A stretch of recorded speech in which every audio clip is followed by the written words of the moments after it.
एक बार हम लोग बुलंद आवाज में हृदय खोलकर जय जयकार करें। बोलिए श्री सद्गुरु महाराज की जय।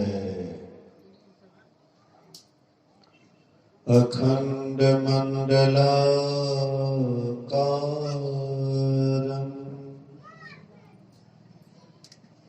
व्याप्तं येन चराचरम्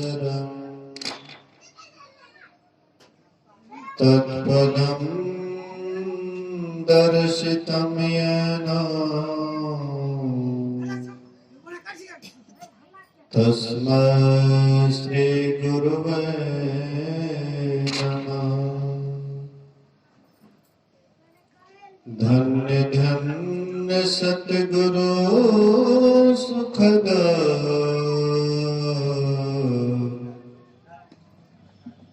महिमा कहे ना जाए।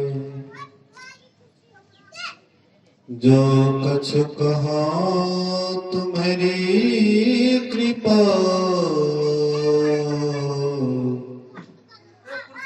मोते कछु न बसाए। सर्वत्र सर्वदा वर्तमान सद्गुरु महाराज जी के पावन चरणों में कोटि कोटि नमन। उपस्थित गुरुजन, धर्म प्रेमी सत्संगी बंधुओं, पूजनीय माताओं तथा भक्तिमती बहनों, एक दिवसीय संतमत सत्संग का आयोजन के नाम से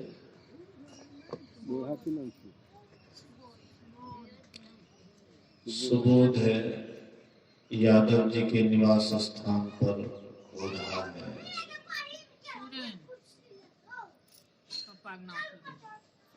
कोई भी कार्य होता है तो उसके पीछे कारण होता है।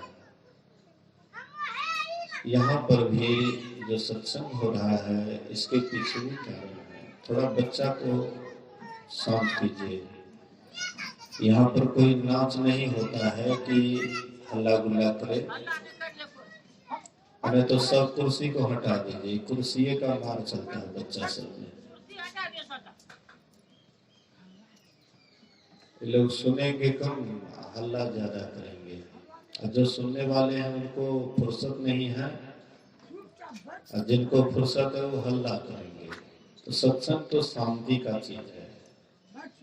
सत्संग में जितना ही शांति होकर के हम आप रहते हैं उतना ही यहाँ से कुछ लेकर के जाते हैं। इसलिए आइए, अभी हम आप सुन रहे थे वेद भगवान के उपदेश को। वेद हमारा सबसे पुराना ग्रंथ है। जितने भी धर्म शास्त्र हैं, 4 वेद, 6 शास्त्र, 18 पुराण, और इन सब में वेद सबसे पुराना ग्रंथ है। तो वेद भगवान उपदेश करते हैं। वेद मंत्र के द्वारा वेद भगवान उपदेश करते हैं। हे मनुष्यों, किन से उपदेश करते हैं? मनुष्य से उपदेश करते हैं। हम आप जो देखते हैं इस संसार में बहुत मनुष्य हैं। क्या सब के सब मनुष्य ही हैं? अगर आप बढ़िया से गौर करके इस पर विचार कीजिएगा, जब सब मनुष्य ही हैं तो लोग क्यों कहते हैं अरे गधा कहीं का? क्यों कहते हैं अरे गधा कहीं का, अरे बैल कहीं का, अरे कुत्ता कहीं का? जब मनुष्य हैं तो फिर गधा क्यों, फिर बैल क्यों कहते हैं, कुत्ता क्यों कहते हैं? मतलब इससे स्पष्ट होता है कि कोई भी मनुष्य वाला शरीर पहन लेने से, मनुष्य वाला खोल पहन लेने से मनुष्य नहीं हो जाता है।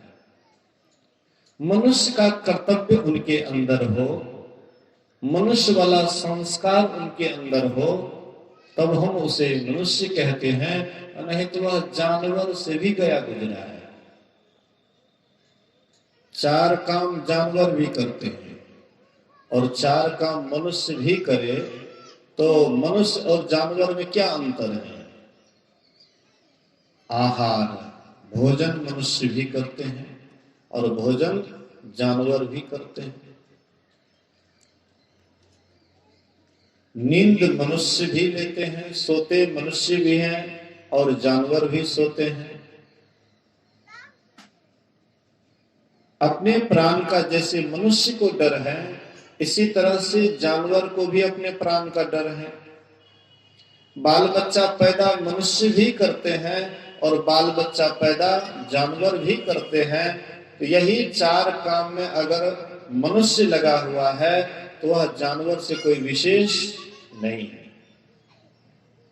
जानवर से विशेष तब है जब ज्ञान अर्जन करते हैं। जहां पर सत्संग होता है, ज्ञान की चर्चा होती है, वहां जाकर के बैठते हैं, शांति से उसको सुनते हैं और अपने जीवन में उतारते हैं, वही मनुष्य कहलाने योग्य है। और नहीं तो मनुष्य रहते हुए भी वह कुत्ता, गधा, सांप, छुछुंदर आदि आदि बन करके संसार में पड़े रहते हैं। ये मनुष्य शरीर ही एक ऐसा शरीर है कि जैसा आप संस्कार इसमें डालिएगा, आगे वाला जीवन आपका वैसा ही हो जाएगा। अगर आप मनुष्य वाला शरीर में आए हैं, मनुष्य वाला संस्कार बना रहे हैं, मनुष्य का क्या संस्कार होता है? मनुष्य का संस्कार होता है सदाचार, शिष्टाचार, सुच्याचार, सत्संग, ध्यान। ये काम जो करते हैं वह मनुष्य कहलाते हैं, और जो इस काम से वंचित है वह मनुष्य रहते हुए भी जानवर है। इसलिए वेद भगवान किनको उपदेश करते हैं? मनुष्य से उपदेश करते हैं।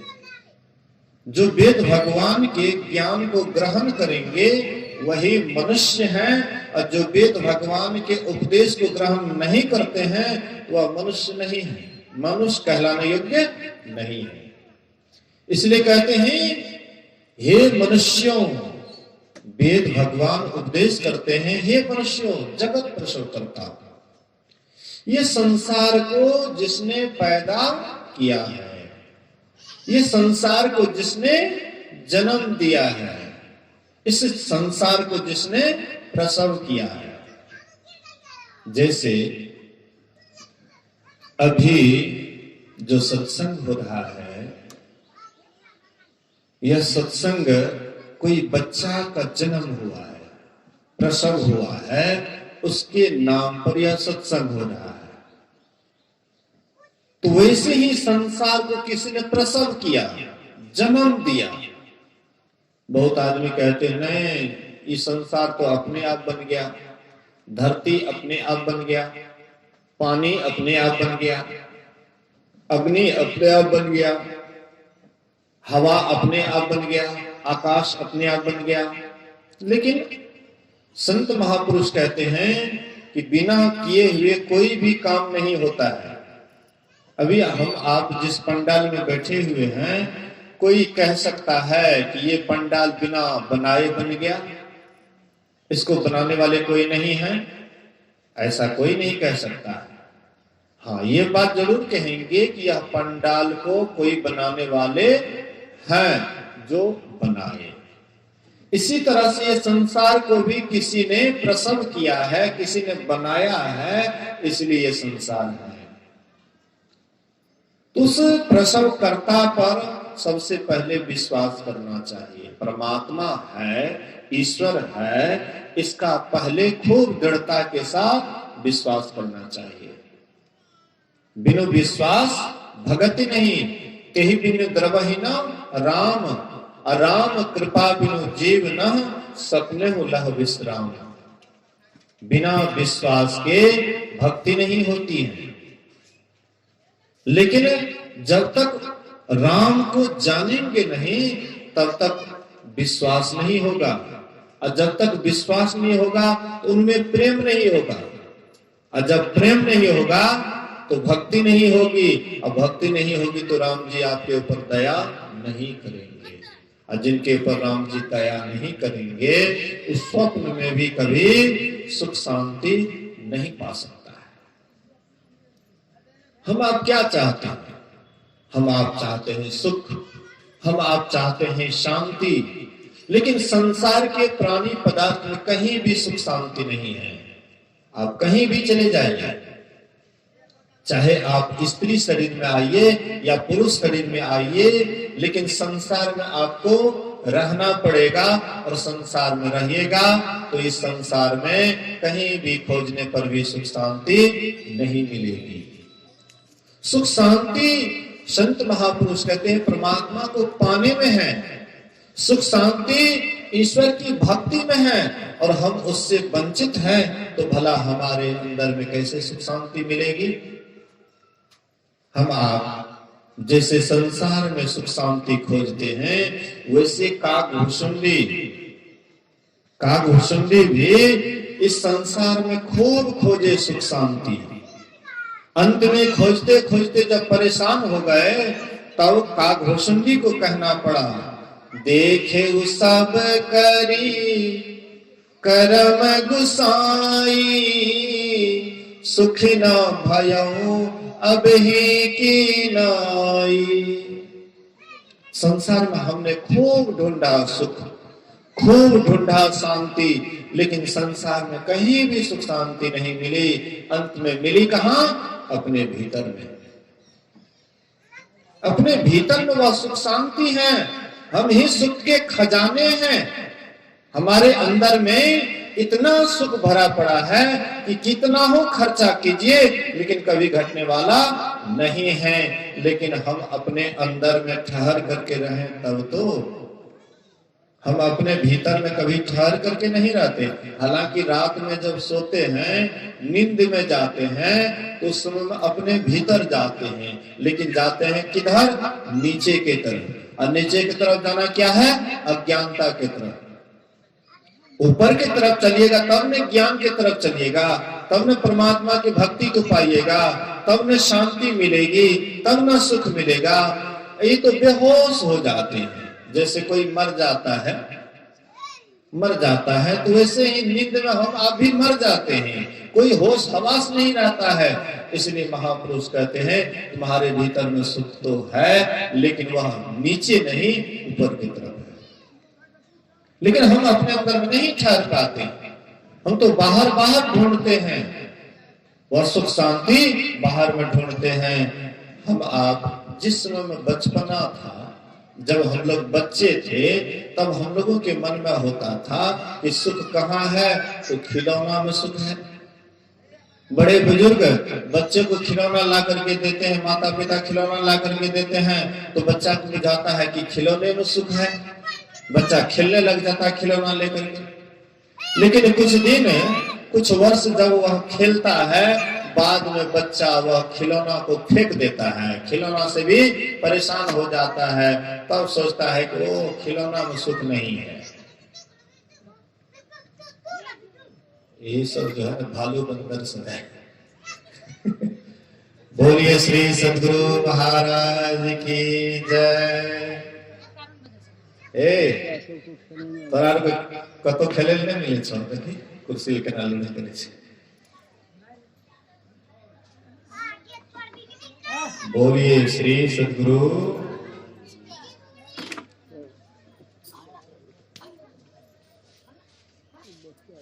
बोलिए श्री सद्गुरु महाराज की जय। हम लोग बैठे सत्संग में बैठे, बोलिए श्री सद्गुरु। बैठ ध्यान से सुनिए। सतयुग जहां पर आता है ना, कलयुग वहां पर निश्चित रूप से आते हैं। सतयुग को परेशान करने के लिए कलयुग निश्चित आता है। जो भी सत्संग में बाधा डालते हैं वो कलयुग है, और जो सत्संग में बैठ करके अच्छी तरह से सुनते हैं वह सतयुग में विराजमान है।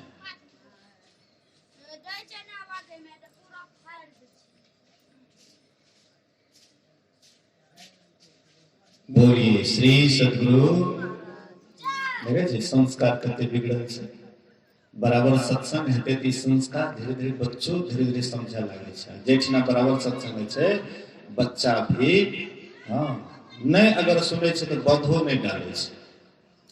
इसलिए बराबर सत्संग होना चाहिए। सत्संग से संस्कार बनता है। तो मैं कह रहा था कि संसार में आप कोई भी काम कर लीजिए, लेकिन जब तक ईश्वर भक्ति से आप वंचित रहेंगे तब तक आपके जीवन में कभी भी सुख नहीं मिलेगा, कभी भी शांति नहीं मिलेगी। इसलिए वेद भगवान उपदेश करते हैं, हे मनुष्यों, जगत प्रसव करता ईश्वर का तत्व ज्ञान प्राप्त करने के लिए बुद्धि योग करना चाहिए। बुद्धि योग किसको कहते हैं? सत्संग करना चाहिए। सत्संग से क्या मिलता है? हम आप कोई भी काम करते हैं तो काम करने से पहले लाभ खोजते हैं। ये काम में कितना लाभ है, वो काम में कितना लाभ है, और जो काम में लाभ बुझाता है वह काम करते हैं, और जो काम में लाभ नहीं बुझाता है वो काम को छोड़ देते हैं। किसानी का काम करते हैं हम आप, बच्चे को पढ़ा लिखा करके, हाँ, जब बच्चा पढ़ लिख लेता है, ग्रेजुएशन कर लेता है, वही बच्चा जब कोई नौकरी करता है तब उनको किसानी काम से कोई मतलब नहीं रहता है। पैसा अधिक कमाने लगा तो किसानी से उसको क्या मतलब रहेगा? अधिक लाभ खोजते हैं, उससे भी वह ज्यादा उसका जब प्रमोशन हो जाता है, जो नौकरी करते उससे ऊंचा वाला नौकरी जब और आगे बढ़ जाता है, अधिक तनख्वाह मिलने लग जाती है, तो धीरे धीरे और ज्यादा पैसा कमाने लग जाते हैं। तो माता पिता को बड़ा खुश होता है कि मेरा बेटा कमाने लगा है। ऐसे ही जैसे आप अधिक लाभ की तरफ जाते हैं, कम लाभ को छोड़ते जाते हैं, वैसे ही सत्संग से भी लाभ होता है। तो क्या लाभ होता है? कबीर साहब कहते हैं, मैं तो आन पड़ी चोरन के नगर, सत्संग बिना दिया तरसे। कहते हैं मैं चोर की नगरी में आ गया हूं, सत्संग के बिना जिया तरस रहा है। चोर का नगरी क्या है? इराठा का जितने भी लोग हैं सब चोरे हैं। हम लोग अभी आए हैं हाँ राठा में सत्संग करने के लिए। हम लोग कहेंगे कि मैं तो आन पड़ी, मैं जो आ गया हूं राठा नगरी में, सब राठा के चोर ही चोर हैं। हम लोगों को खाने के लिए भी कोई पूछेगा, कहेगा यही महात्मा सबको चोर बना रहा है। कबीर साहब काशी नगरी में रहते थे, और काशी नगरी में रह करके कहते हैं, मैं तो आन पड़ी चोरन के नगर, सत्संग बिना जिया तरसे, मैं चोरों की नगरी में आ गया हूं। ये चोर की नगरी क्या है? ये चोर की नगरी हम आप जहां रहते हैं। हम आप कहां रहते हैं? हम आप इस शरीर के अंदर में रहते हैं। हमारा शरीर भले ही किसी रूम में रहता है, घर में रहता है, लेकिन हम आप कहां रहते हैं? इस शरीर के अंदर में रहते हैं। और यही आत्मा के संबंध में कहते हैं, जीवात्मा के संबंध में कहते हैं, मैं तो आन पड़ी चोरन के नगर, असत्संग बिना जिया तरसे। सत्य के संग के बिना जिया तरस रहा है, परमात्मा के बिना जिया तरस रहा है। इस सत्संग में लाभ बहुत है। कहते हैं जहां हम आप बैठे हुए हैं, इस सत्संग में बहुत लाभ है। तुरंत मिलावे गुरु से। गुरु से मिलाने का मतलब क्या है? ज्ञान से। गुरु नाम है ज्ञान का। शिष्य सीख ले सोए, ज्ञान मर जात जाने बिना, गुरु अरु शिष्य ना कोई। इसलिए कहते हैं कि सत्संग में लाभ बहुत है, तुरंत मिलावे गुरु से। लेकिन मूर्ख जन कोई सार न जाने। जो मूर्ख हैं, जो गवार हैं, वे इस सार बात को नहीं समझ पाते हैं। सत्संग में अमृत की बारिश होती है। मूर्ख किसको कहते हैं? यहां पर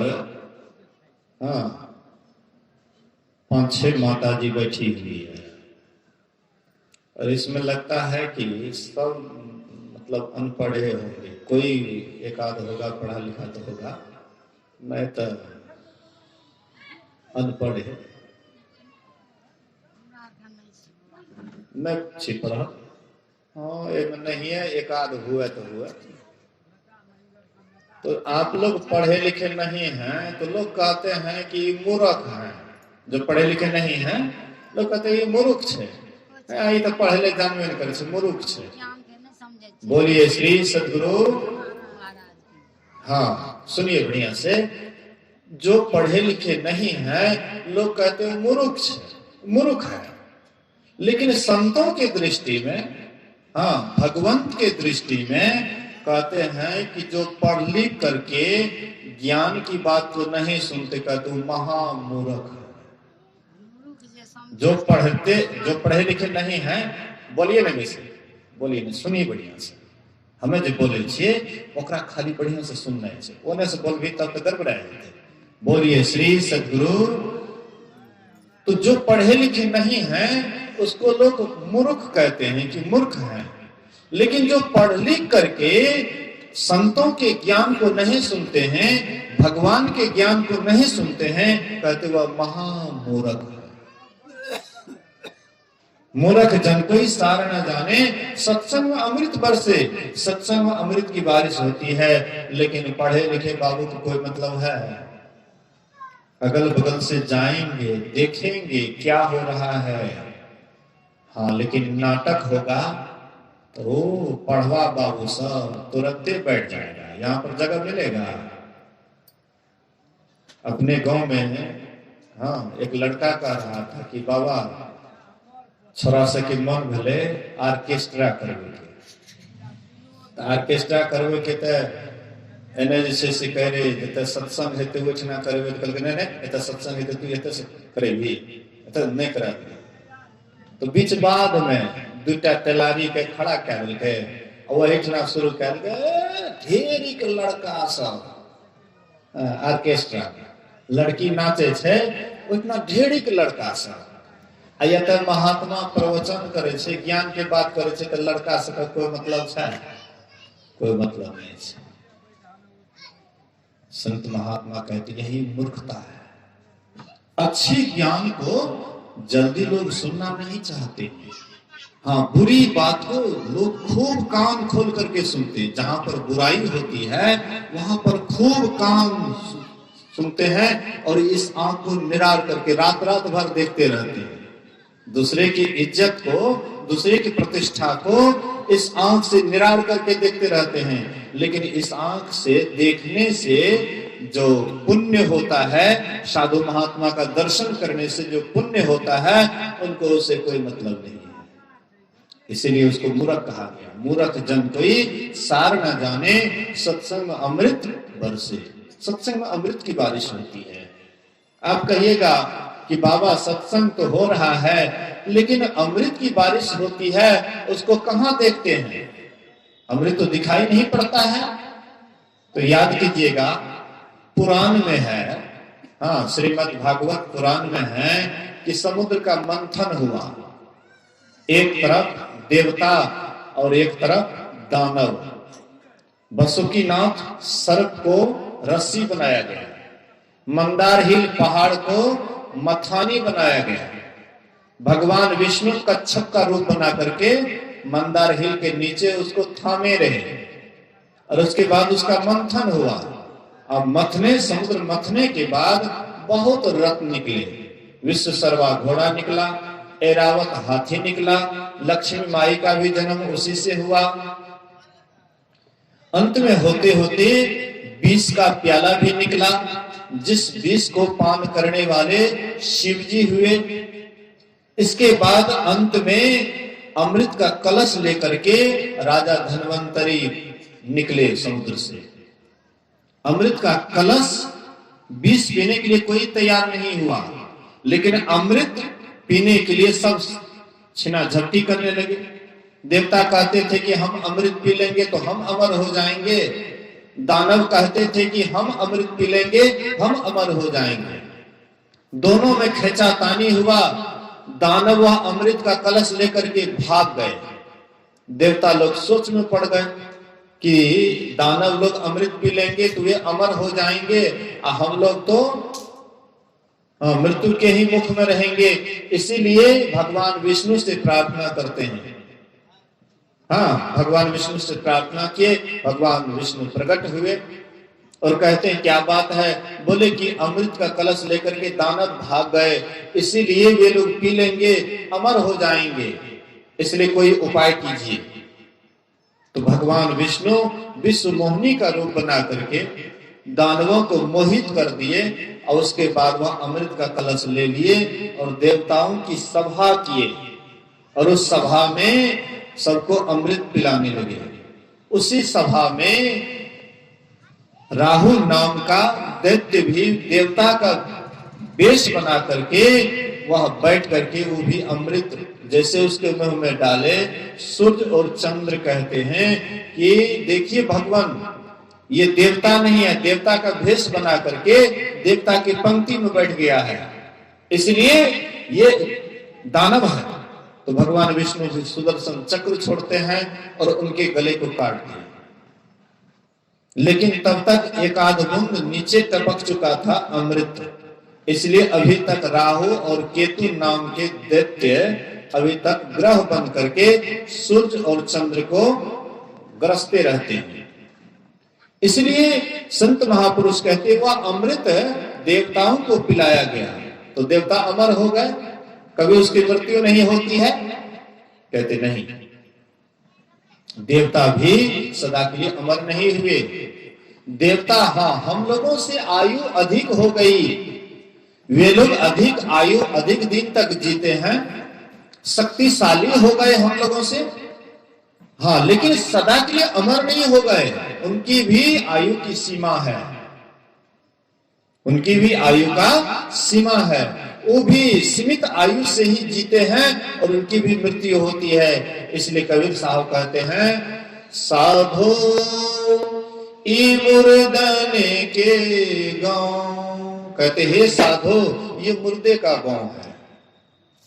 साधो ई मुर्दने के गांव, पीर मरे पैगंबर मर गए, मर गए जिंदा जोगी, राजा मर गए प्रजा मर गए, मर गए वैद्य और रोगी, साधो ई मुर्दन के गांव।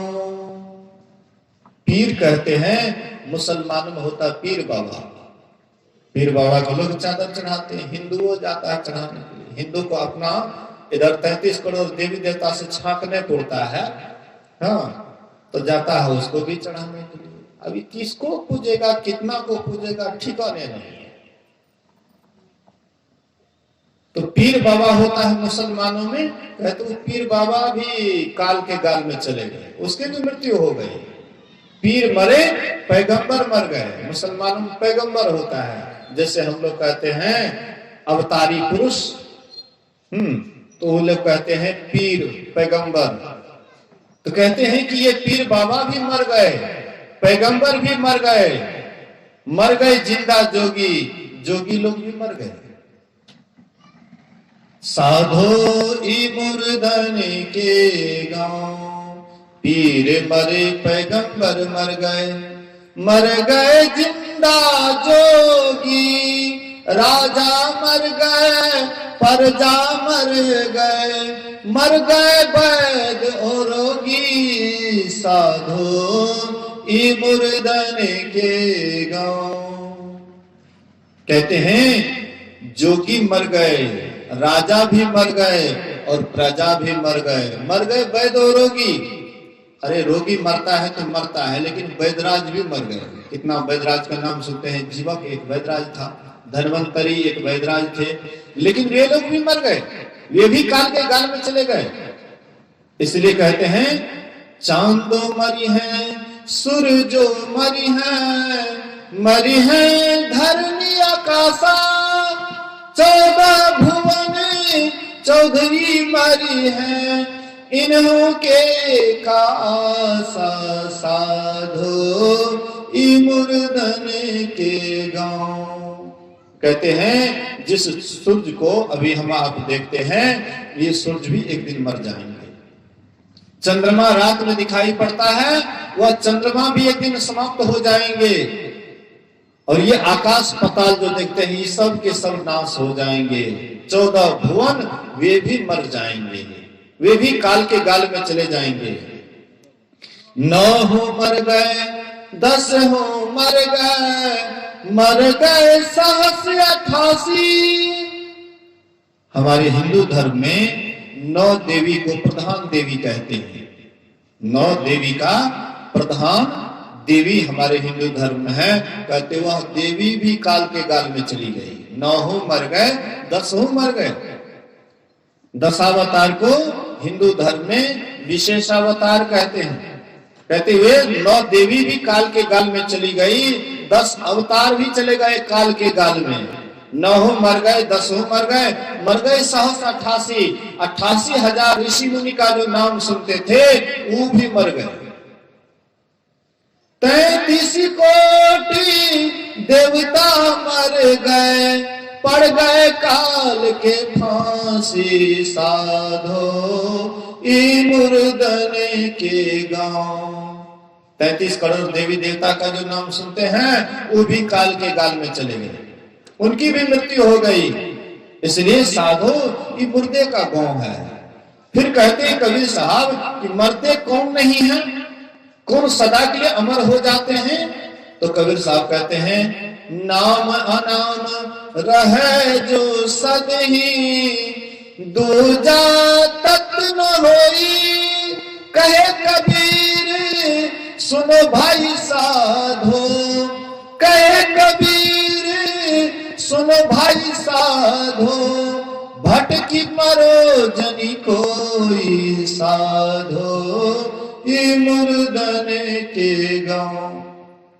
कहते कौन नहीं मरता है, जो नाम को पकड़ करके अनाम में चला जाता है, जो शब्द को पकड़ करके निःशब्द में चला जाता है, वही सदा के लिए अमर हो जाता है। उसकी कभी भी मृत्यु नहीं होती है, सदा के लिए अमर हो जाता है। तो वह अमर कौन होता है? संत महापुरुष कहते हैं वह आपके भीतर में शब्द है, वह आपके भीतर में नाम है।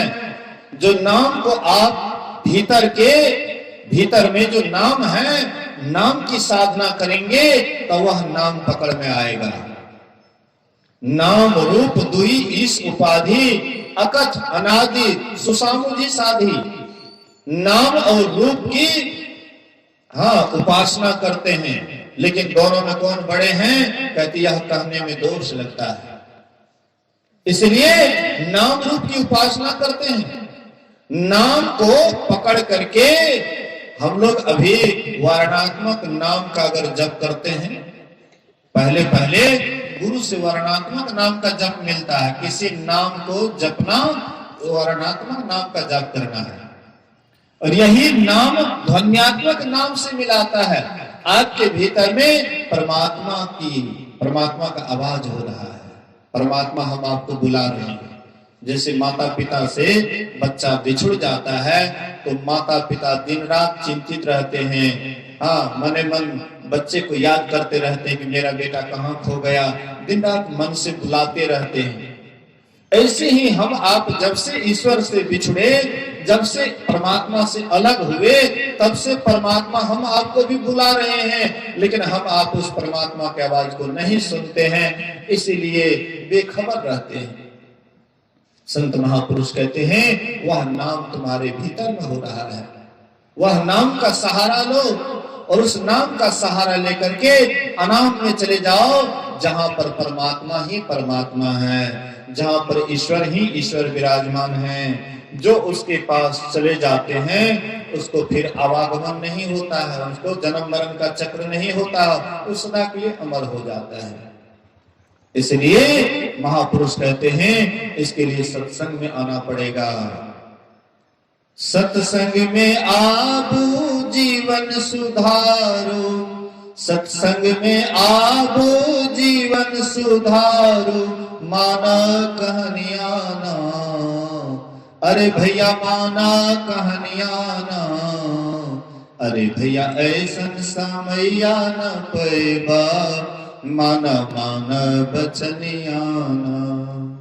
नर्तन के बा माने बड़ाई, भक्ति कर तू जवानी में, गई जवानी आई बुढ़ापा, अकल गई तुर चुल्हानी में। प्रभु जी के आगे ना चली है भैया कोनो बहनिया ना, अरे भैया ऐसन समैया न पैबा, माना माना बचनिया ना।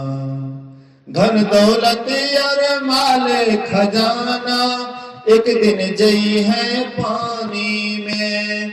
अब ही राम के सुमिरन कर ले, 2 दिन के जिंदगानी में।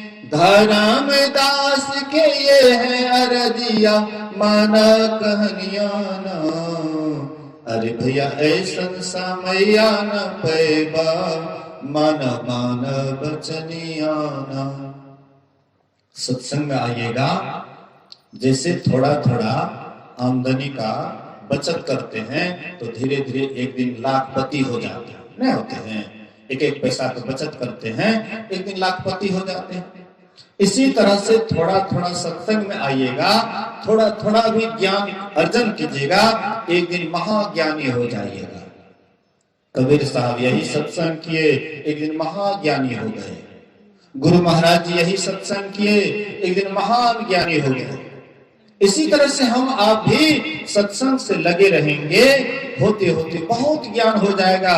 चाहे पढ़े लिखे हैं या नहीं हैं, उससे कोई अंतर नहीं पड़ता है, लेकिन संतों के ज्ञान को सुनिएगा, समझिएगा और अपने जीवन में उतारिएगा। एक दिन महान व्यक्ति हो जाइएगा। एक दिन आप कबीर, नानक, तुलसी आदि की तरह हो जाइएगा। मीरा, सबरी, सहजो आदि की तरह हो जाइएगा। इसलिए हम आपको संतों के ज्ञान को समझना है, समझ करके उसके अनुकूल चलेंगे, निश्चित हम लोगों का कल्याण होगा। अभी का सत्संग आरती के बाद विराम दिया जाएगा। बहुत विलंब से सत्संग शुरू हुआ। ऐसे संत मत का सत्संग कम से कम जो है 7 साढ़े 7 बजे शुरू हो जाता है, 10 साढ़े 10 बजे तक में अंत हो जाता है। लेकिन दूर का सफर था और यहाँ भी व्यवस्थित नहीं होने के कारण थोड़ा विलंब से शुरू हुआ, इसलिए अब लेकिन 12 बजने वाला है। 12 ये हो गया, 12 के अंदर ये मतलब रहना चाहिए, 12 से अगाड़ी नहीं जाना चाहिए। संत मत का कुछ नियम है, कायदा है। अयोर कोनो मत वाला रहता है तो कखनो शुरू करता है, एकदम देते रहता है, लेकिन इसमें कुछ नियम कायदा है। तो फिर दरिया वाला सत्संग 2-2:30 बजे से भजन के द्वारा प्रारंभ होगा। तो आप सब कोई जमजुट करके, अभी जो आप लोगों को थोड़ा सा मतलब चटनी दिया गया है और विस्तार से बढ़िया ज्ञान की बात अपराह्न में समय अधिक रहेगा। और उस समय में आप लोगों को जो भी महापुरुषों का ज्ञान है, जिससे हम आपका कल्याण होगा, इन सारी ज्ञान ध्यान की बातें अपराह्न में विशेष रूप से सुनाया जाएगा। आप सब आदमी जितने भी हैं, जो नहीं आए हैं, वो भी अपने मन में बना करके रखना है कि जैसे अपराह्न सत्संग शुरू होगा, सब कोई जमजुट करके आएंगे, सुनेंगे, समझेंगे, जीवन में उतार लेंगे। क्योंकि यह सुनहरा मौका सब दिन नहीं मिलेगा। वो तो वहां के सत्संगी, मानगंज के सत्संगी मतलब संत मत से जुड़े हुए हैं, उन लोगों के ही आग्रह पर हम लोग यहाँ आए हैं। दूर से सफर करके आए हैं और आप लोग अगल बगल के रहने वाले तो पर भी अगर नहीं आइएगा तो कहिए बहुत बड़ा दुर्भाग्य है। फुटल मनुष्यों के भाग अगुरुगम नाही लहे।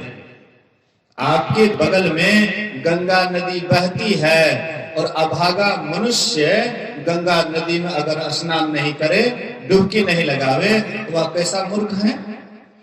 ये सत्संग रूपी पवित्र गंगा नदी प्रवाहित हो रही है, इसलिए हम आपको आना चाहिए और सत्संग में गोता लगाना चाहिए। इस गंगा में जो स्नान करते हैं वे परम पवित्र हो जाते हैं, हम आप भी पवित्र हो जाएंगे।